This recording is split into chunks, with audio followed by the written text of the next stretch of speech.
All right, so we're on chapter 30, The Master in Various Moods, probably in a book on the second or third page into the chapter.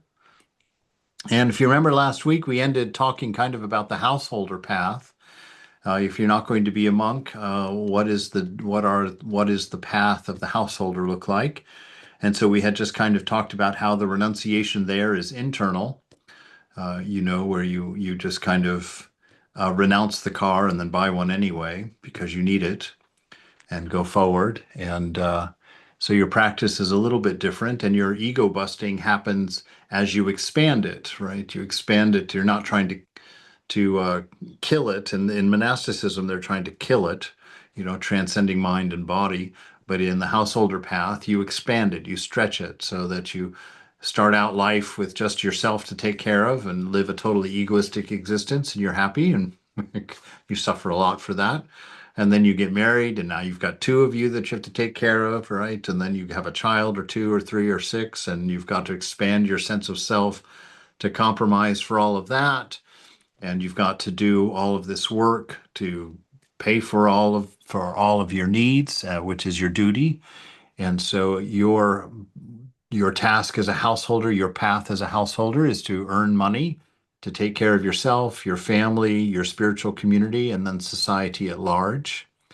And to do your renunciation inwardly. So that means to watch your selfishness, to keep it under control in the world of money and objects, and make sure that you are uh, being being mindful of not being selfish in that sense, right? But your duty is to make money, so there's no problem with that. No problem with getting a raise. No problem with doing work, doing good work at work. No problem with getting promotions and advancing. That's the path of the householder. But inside, you always are trying to offer everything to God and for the benefit of your family, friends, and community, and that you constantly try to expand your selfishness to include more and more and poor people until uh, at your successful completion, you have included the whole world in your dharma, in your love. And so that's the path of the householder. The monk tries to push all of that back to arm's length, get his own sense of ego busted by trying to do his burning it out, as Swami Prabhupada told me. He said, in the householder path, things fall away as you discern and go forward. He says, in the monk's path, you have to burn them out with your sadhana. It's not enough just to let them fall away. And so that's the difference between the two paths.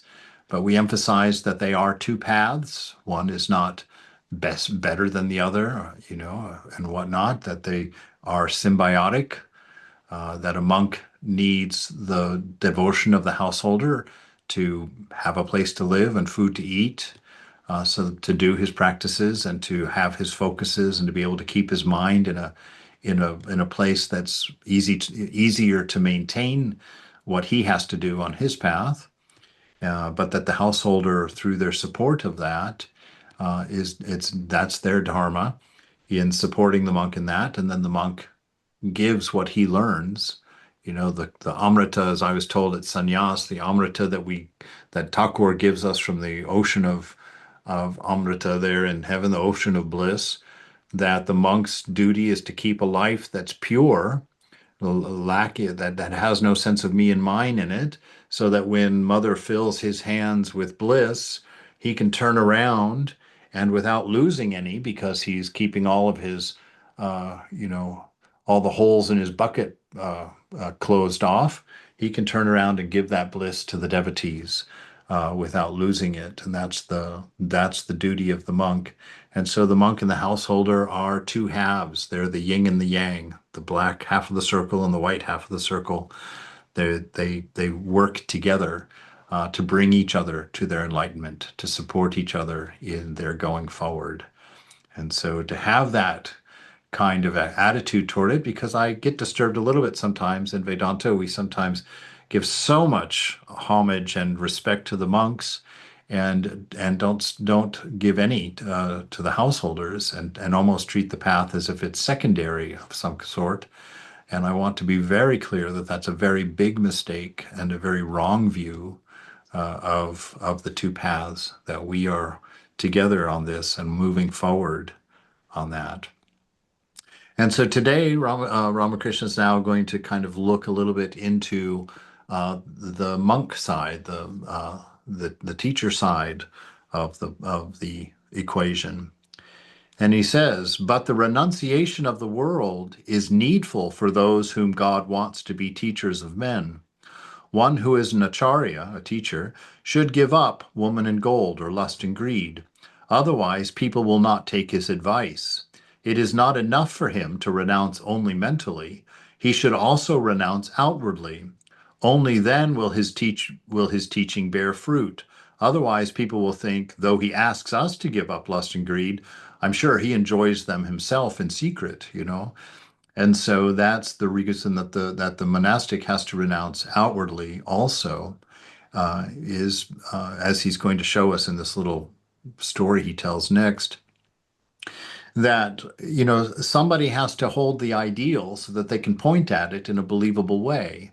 Somebody has to come to the knowledge, the living knowledge, that they are not the body, not the mind, and to transcend even personality in that sense, so that when someone says to you, you're not the body and mind, you're just not looking at another person with wife and kids and going along and say, oh yeah, sure it is, you know. But you get hopefully by the grace of God, hopefully, you get an example of that transcendence. You know, they may be few and far between, but that's the ideal of the monk's life. And that way you get an idea of what it is to be that human that Mother is moving you toward, little by little, and through that faith, uh, that you reach your own transcendence in that last stage of life. Right? He says, a physician prescribed medicine for a patient and said to him, come another day and I'll give you the directions about diet. The physician had several jars of molasses in his room that day. The patient lived very far away. He visited the physician later, and the physician said to him, be careful about your food. It is not good for you to eat molasses. After the patient left, another person who was there, said to the physician, why did you give him all the trouble of having to go all the way home and then come all the way back just to tell him to not eat molasses? Why couldn't you just tell them yesterday, right? He says you could very well have given him the instructions on the first day. But the physician replied with a smile, well, there is a reason. He said, that day I had several jars of molasses in my room on the shelf. If I had asked the patient then to give up molasses, he would not have had faith in my words. He would have thought, well, he has so many jars of molasses in his room. He must eat some of it. Then molasses can't be so bad. Today I have hidden the jars, and now he will have faith in my words. Right? And when I first read that, I was like, hey, wait a minute.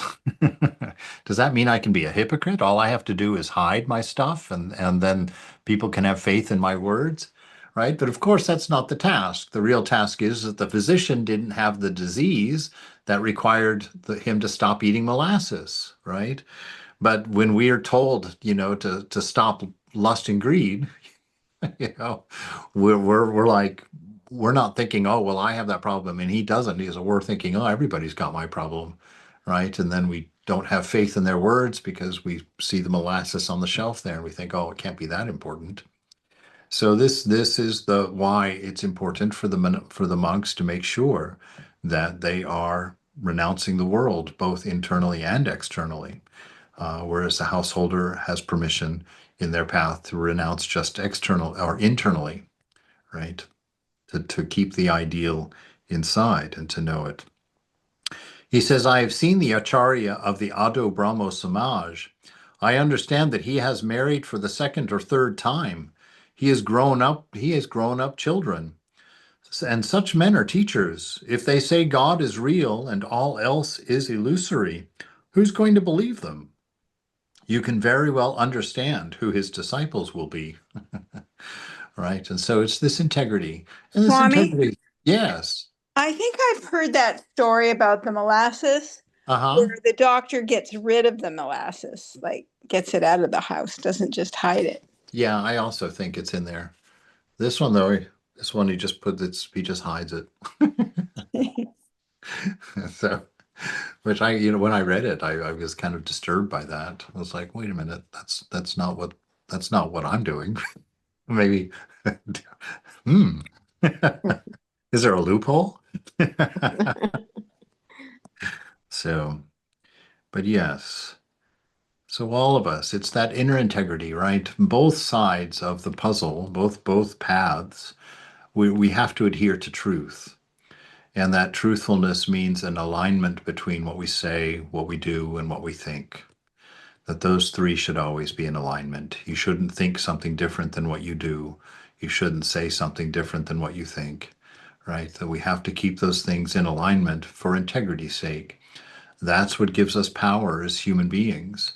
One, to have faith in ourselves, right? And that's the primary thing. It's this hypocrisy. It's not about others and you. That's where it's seen, that's where it's felt. But the damage of hypocrisy is your own inability to believe and trust in your own renunciation. If you're not putting forward your best effort and you're compromising and compromising and compromising all the time, and then you tell yourself, I've got to get this together, you're going to roll your eyes at yourself. It's like, yeah, you've been saying that for years, you know? And so integrity is not and yeah, integrity, the opposite of hypocrisy, is very important in all of our practices because that's what we stand on as we go forward. There's faith and grace, absolutely, that's there. We're on chapter 30, Sarah, probably 2 or 3 pages into the chapter. And and so it's very important for you to take yourself seriously and to hold yourself to your own standard. That's the important thing, because otherwise it cripples you as well. And there's nothing quite as difficult in spiritual life, and actually nothing more dangerous, really, in spiritual life than being hypocritical about it, right? Because after a while, you'll walk away. After a while, you'll get tired of chastising yourself and not changing, and you'll just think, this stuff doesn't work. And you'll just jump headlong into the world. And that's a sad occasion because there is such a bliss in living a life of integrity, that's dharmic, in an awareness of the presence, that divine presence of a pure love and pure wisdom within yourself. And without that integrity, you will not experience that. You will not know that. And that's one of the greatest fulfillments of life, is to have that and to know that and to feel that. Like teacher, like disciple. Even if a sannyasi renounces lust and greed mentally, but lives with them outwardly, he cannot be a teacher of men. People will say that he enjoys molasses secretly, right? And that's one of those things I've struggled with that, because there were times when I wanted to go out and thought, I'd just like to go out and hear some music, some live music somewhere. What's wrong with that, right? And so you go out and you do it. There's nothing wrong with that in the real picture, but then you're sitting there looking around like hoping nobody sees you there, Oh my God, I'm in a bar listening to music. I may be drinking lemonade. It doesn't matter. It's like somebody comes to the bar and sees you, it's like, oh, wow, you're here? And then you feel like you have to explain yourself. Why? Because you compromised, even though it wasn't a big deal technically. It was on a different level a big deal. So we have to hold ourselves to these ideals. Once Mahendra Kaviraj of Sinti gave 5 rupees to Ramlal. I didn't know about it. When Ramlal told me about the money, I asked him, for whom was the money given? He said it was for me. At first, I thought I should use it to pay for what I owed on the milk. But will you believe me? I had slept only a little while when I suddenly woke up with a writhing pain. as if a cat were scratching my chest. I went to Ram Lal and asked him again, was the money given for your aunt? No, Ram Lal answered. Thereupon I said to him, go at once and return the money.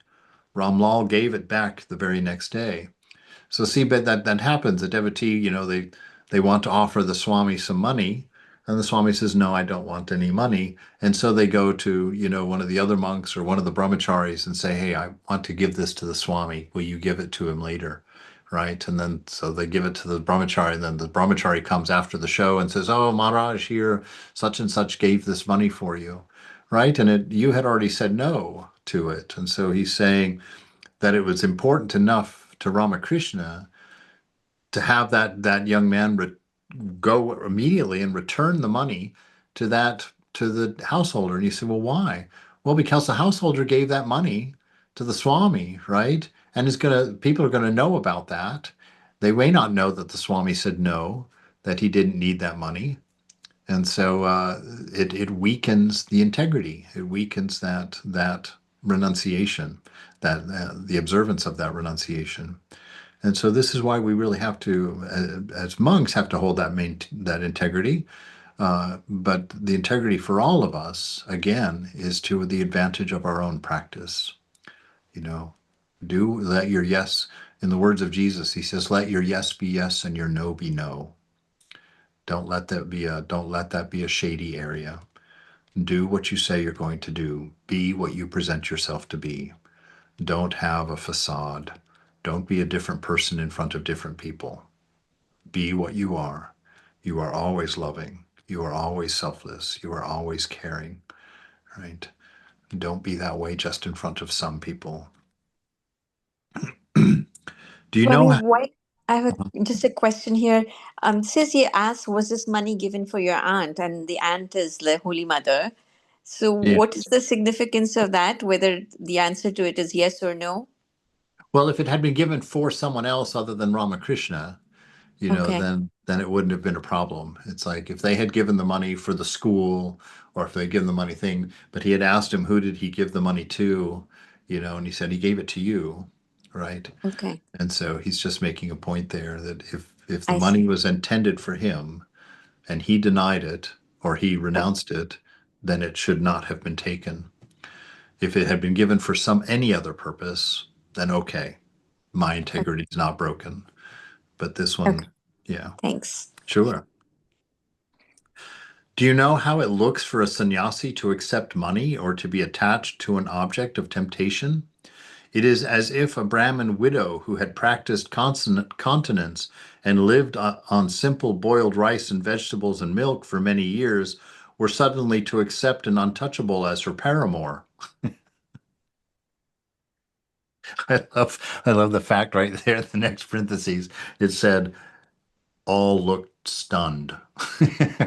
you know, Ramakrishna just, we don't know it because, well, one, because it was removed, actually. The gospel was cleaned up a little bit by Vivekananda when it was translated into English.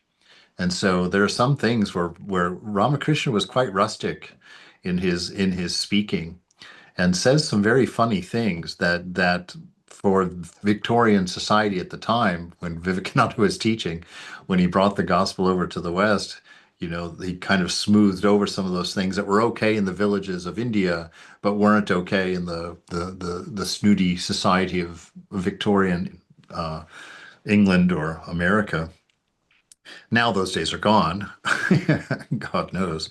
And you know, so there is a gospel that doesn't have those changes in it. And I read it, or was I I only read the good parts because when I was in the monastery or the Bellarmont actually, in the PPTC when I first joined, and one of the brahmacharis had a copy of it, and he told me, he said, "Oh, he says, this is the real gospel here." And I said, "What do you mean the real one?" He said, "Oh, this one's not cleaned up like the one that you have in America." I said, "What? I'd never heard that before." And he says, "Yes." And so he went, and of course he had all of the parts highlighted for me. So he just went through, and I got the top 40 of Ramakrishna as his rustic village self, where he's talking, telling dirty jokes to the young men. And one of the householders is like, "What are you doing? How can you tell those jokes to those young men?" And he said, "Oh, they're just boys. They need their fish soup." Right? You see, you can't, they can't hold that level, when they're young like that. You have to give some freedom for the child to express and learn and figure things out on their own, right? And then just some of the other illustrations that he has, he cleans them up a little bit, you know. I, I would tell some of them, but I would get uncomfortable. But they're just humorous. They're not actually too bad. And so here he says, that for a sannyasi to break his vows or you know, uh, to go get money or to be attracted to those things and try and take them, he says that it's like a Brahmin widow who's been faithful all of her life and is known and has a reputation for being this, to suddenly take an untouchable, suddenly take a street person as a paramour, and everybody gasped, like, did he just say that? Right? Everyone looked stunned. There was a low caste woman named Bhagi Teli in our part of the country. She had many disciples and devotees. Finding that she, a Shudra, which was an outcast, or low caste, was being saluted by people, the landlord became jealous and engaged a wicked man to tempt her. He succeeded in corrupting her, and all her spiritual practice came to nothing. A fallen sannyasi is like that. You are leading householders' lives. It is necessary for you to live in the company of holy men. First of all, the company of holy men, and then faith, Shraddha, faith in God. How can people have reverence and faith in God if the holy men do not sing his name in glories? People respect a man if they know that in his family there have been royal ministers for 3 generations, right? And it's just that thing. We all know that, especially in the West. In the last decade, we've just seen so much of this corruption in monastic communities, and it affects everybody. It affects everybody. All monks are tainted by that, right? Because once that hypocrisy becomes associated with monks, with monasticism, then it doesn't matter whether you're a monk of the Ramakrishna order or a monk of a Buddhist order, or it's like you're a monk and people meet you and their first thought is like, oh God, one of those. Right? And so this is very important that we live lives of integrity so that faith can grow, right? Because that's what happens. You start looking at that like you're like, well, God, if the monks and priests are not doing this, why in the world would I do it? Right? And so things begin to die, and religion suffers greatly. And not it's not the religion itself that we care about. It's the knowledge, the wisdom of finding ourself, finding our nature, and the bliss of living, being able to fulfill the point of living. And if we break that, what a terrible loss for us. It might, well, I won't go there. He says, how can people have reverence and faith in God if the holy men do not sing his name in glories? Even if one has attained knowledge, one must still constantly practice God consciousness. Nangta used to say, what is the use of polishing the outside of a metal pot one day only? If you don't polish it regularly, it will get tarnished again. I shall have to go to your house sometime. If you know your house, if I know your house, I can meet other devotees there. Please go and see Ishan sometime. To Manilal, Keshav Sen's mother came here the other day. The young boys of her family sang the name of Hari. She went around them clapping her hands. I noticed that she was not very much stricken with grief over Keshav's death. She observed the fast of Ekadasi here and counted her beads. I was pleased to see her devotion in God. It's that's what happens if you are carrying that integrity. Then you're not overcome by these things. And this is just an example, but Keshav's mother, when he died, because of her practice, because of her renunciation, her internal renunciation, because of her integrity, that grief didn't overcome her. That grief didn't ruin her. That grief, was dealt with and stayed in its proper place so that she could move beyond that, so she could return to her practice. She could find joy in life again, right? Because otherwise, if you're heavily invested in the world and in family and friends, if you heavily invest, even as a householder, that you want to make sure that you're working on your powers of discernment of detachment as much as you're working on your powers of attachment, right? So yes, you can go out to dinner and whatnot, but you should also go to temple. You should keep a balance. That's why Buddha talks about the middle path, you know, in there. Keep a sense of dignity and a sense of self-control around your life, but live your life. That's the way of the householder, right? Manilal. Ram Kamal Sen, Keshab Babu's grandfather, was a devotee of God. He used to sit in a tulsi grove and repeat God's holy name. Pyari Mohan, Keshab's father, was also a Vaishnava devotee. Master. The son could not have been so devoted to God if the father had not been like that. Look at Vijay. His father would become unconscious of the world in divine ecstasy while reading the Bhagavata. Vijay can hardly control his emotion. While uttering Hari's name, he sometimes stands up from his seat. The forms of God that Vijay sees nowadays are all real. Speaking about the different aspects of God, formless and with form, Vijay said that God sometimes appears with attributes and sometimes without attributes. He gave the example of the chameleon, which sometimes turns red and sometimes blue, sometimes green and sometimes remains colorless. Right? So just a couple of more great examples. If we don't have men and women devotees who are living lives of integrity, we're not going to get to see examples like that. We're not going to be able to have, Moksha Prana wouldn't have been there for me. And I would never have ever become I would never have become a monk if her life had not been that. And that's what I always say about Swami Prabhutananda, because I was a very worldly man before, and if it hadn't been for Prabhutananda's absolute commitment to his renunciation, if I lived with him for 15 years and I not a single time saw him do something for enjoyment, not a single time did I see him do something for enjoyment, and I know that if I had seen him have a flaw, if I had seen any hypocrisy there, that's all I would have needed to throw it all away and walk out the door and go back to the world. Because at the beginning, the world was much bigger than my faith. I had left all of my desires and all those things, but they hadn't left me. And if I had seen in Swami Prabhutananda any permission at all in his life, I would have been lost. And so I personally understand the importance of this and am so thankful to him for his unbelievable commitment and integrity to his spiritual life. He carried me because of that.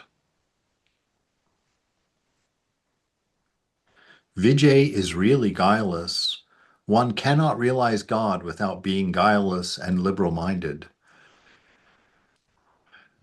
Yesterday, Vijay was at Adar's Sen's house. He behaved as if it were his own place, and those who lived there were his own people. One cannot be guileless and liberal-minded unless one is free from worldliness, right? And what is worldliness? It's the narratives of egoism. It's following your desires. It's running after things. It's the belief that there's something in the world that you need or is going to be helpful to you. Right? It's that belief that there's something outside of yourself that's necessary for you to be happy. That's necessary for you to be whole. right? That's worldliness. To believe there's something out there that's going to make you more than what you are, right? Spirituality is that understanding that the self is enough, that there is nothing to get in this world. That's why everybody can fit in a coffin at the end. There's no U-Hauls going to the cemetery.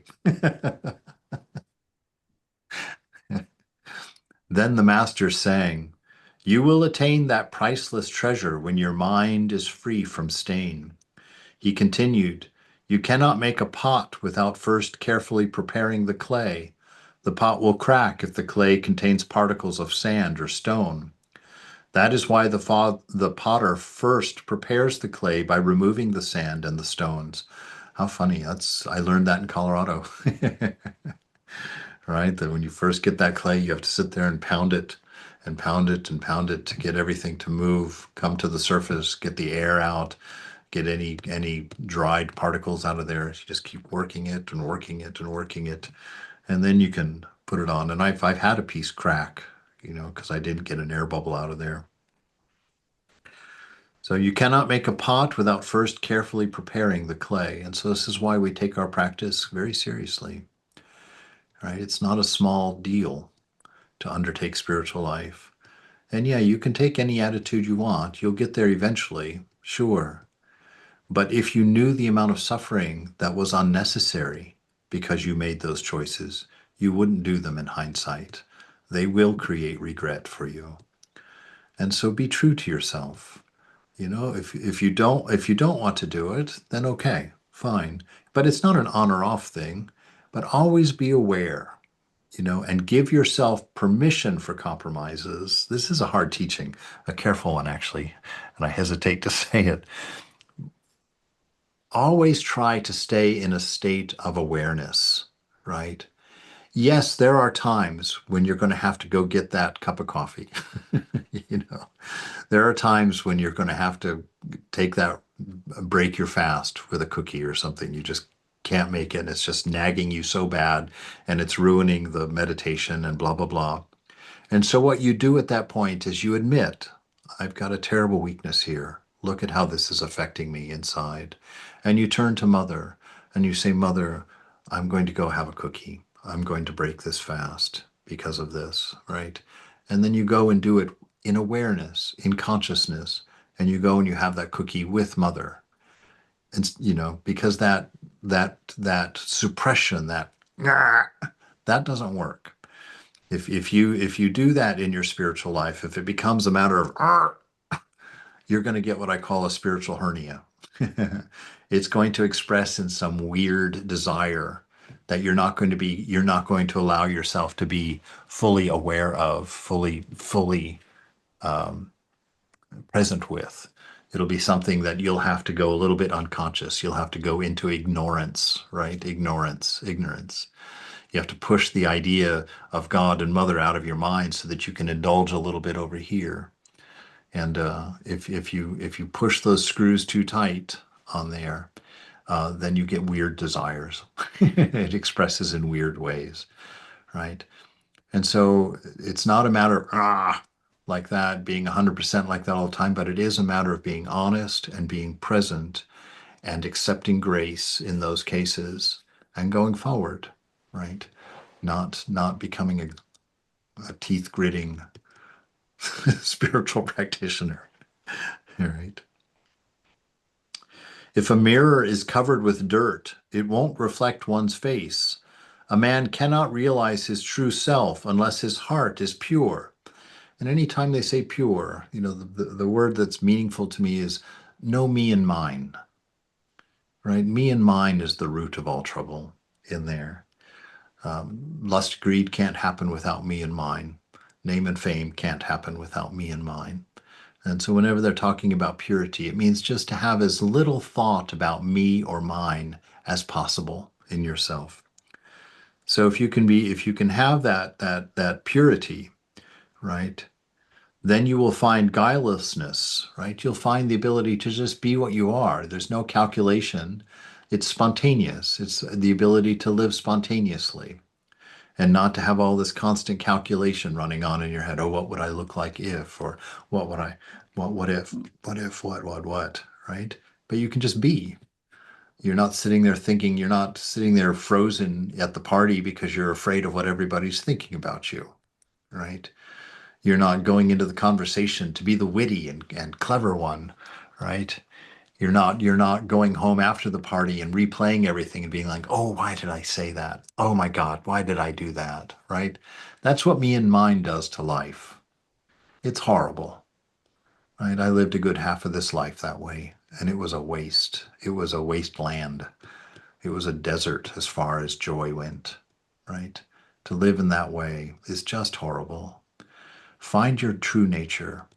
Be true to it. And then you can spontaneously be that beautiful person that you know you are inside. So give yourself permission for that. If a mirror gets covered with dirt, it won't reflect one's face. A man cannot realize his true self unless his heart is pure. You will find guilelessness wherever God incarnates himself as man. Nangta Ghosh, Dasaratha, Vasudeva, all of them were guileless. The Vedanta says that a man does not even desire to know God unless he has a pure mind, right? And that's in the actual, that's the high truth. That's the hard truth about it. That's the hard truth about it.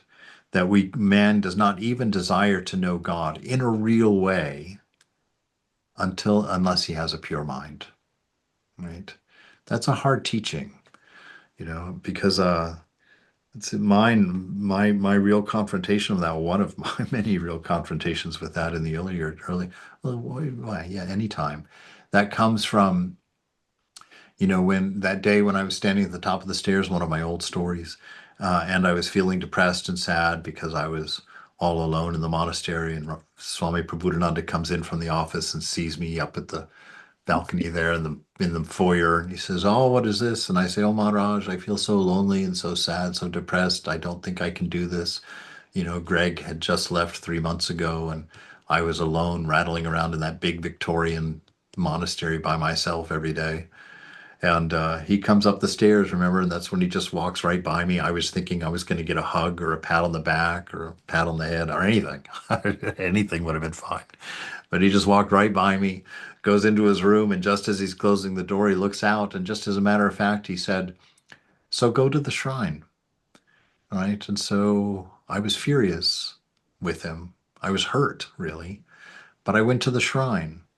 And that day in that shrine, I came to the truth. I had to face the truth that I had never actually believed in God, that God had never actually been a solution in my life.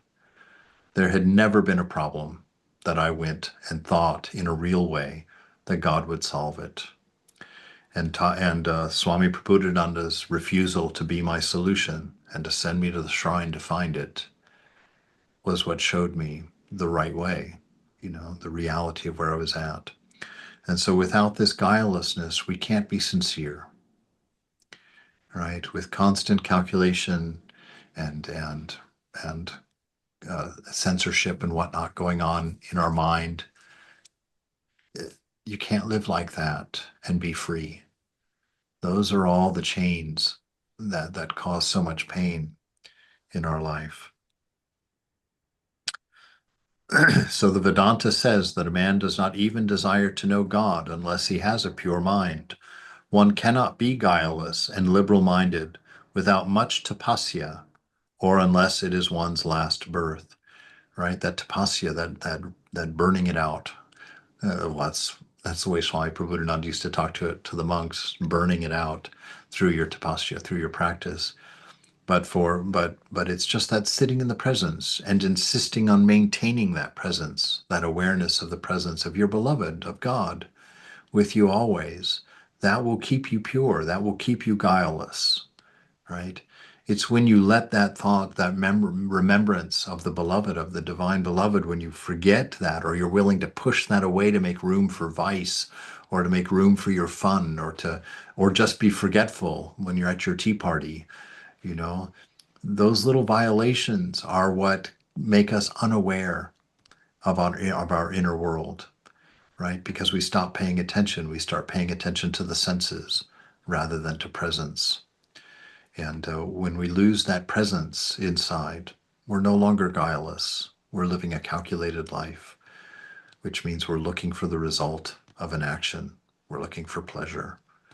We're looking for something out there. Sri Ramakrishna was worrying like a child because he thought his legs were slightly swollen.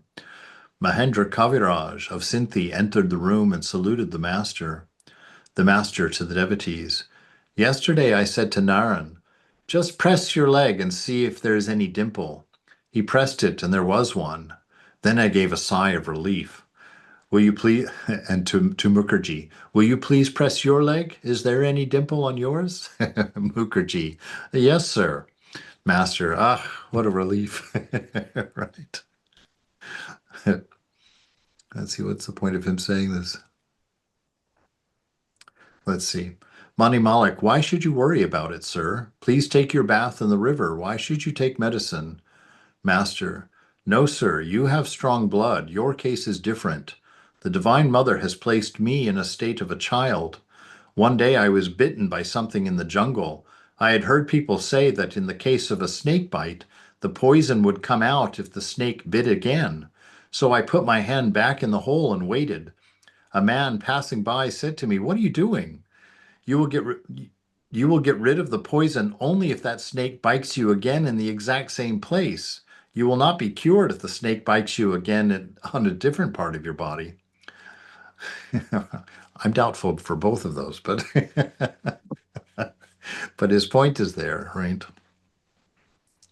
I was told that the autumn dew was good, and one day while coming home from Calcutta, I stuck my head out of the carriage and exposed it to the damp air. Everyone laughs. To Mahendra of Sinti, that pundit from Sinti is very good. He holds a title for his scholarship. He respects me. I said to him, "You have read a great deal, but give up the vanity that you are a scholar." That made him very happy. I discussed Vedanta with him.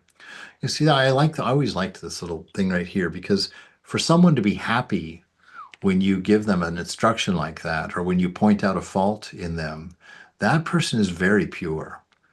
If you correct somebody and they're happy that you corrected them and they appreciate it and it is genuine, you found yourself a beautiful person. Right? So be that beautiful person when somebody challenges you, even if it's someone you don't that you might be having an egoistic fight with, right? It's like yeah, it's like I knew a monk once where he had overheard another monk giving a bag of prasad to someone else, and the monk said, "No, no, you should give that prasad to Maharaj there." And the monk made a sign of Maharaj's big belly and said, "Oh, Maharaj doesn't need that," right? And then Maharaj stopped eating the prasad for a while. He understood the correction. I am getting fat, and it's becoming a noticeable thing. And so he stopped eating that extra prasad in the evening just because he overheard another person say about him, "Oh, he doesn't need it," right? Instead of being offended, "Oh my God, they're gossiping about me," or "they said something mean about me," or "that person said something nasty about me." He didn't, because he saw God in everyone, right? And he heard that and he thought, Mother tells me I need to take care of my fat.